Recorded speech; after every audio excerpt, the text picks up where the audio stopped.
前台南市议会议长郭信良牵涉土市地中华备案，涉嫌向一间工程顾问公司收1000万的乌钱。台南地检署长大动作搜查，嘛传15个人到案说明。今仔透早，郭信良甲一个姓高的里长洪成压。台南地方法院伫下晡4点会召开羁押庭。前台南区议长郭信良牵涉乌西，检方侦讯到7:30暝，当庭逮捕郭信良，甲伊和姓高的里长申请羁押。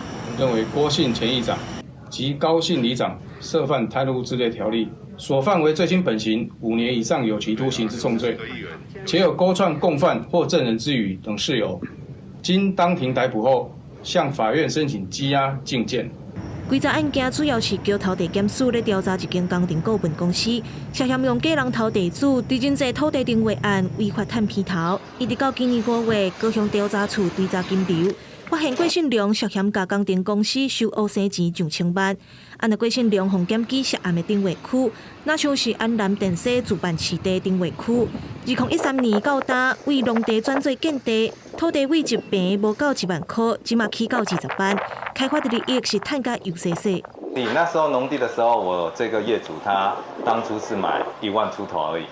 1万出头，对，所以说一算大概就变了20几万。哦，20几万，对，事办重化，它等于是有点在造证的概念嘛。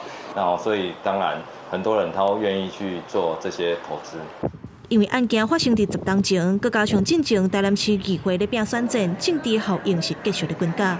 那郭信良，我想是很有竞争力的一个，所以我联想讲因是政治打压，要甲郭信良拍皮头发后，永远背不起来。因为这样子的放话，会让司法单位的调查必须要更加的紧密，必须要更加的快速，必须要更加的久。那其实这样对当事人不见得是有利，让这个案件回归到司法事件就好。其他相关的人，包括洗出的地方人士30万交保，工程顾问公司的负责人，佮有其他10个证人是拢撤回。另外，涉嫌做假证的4个被告等等4个人是拢5万块交保。按下晡4点要开郭信良的羁押庭。记者温正雄台南报道。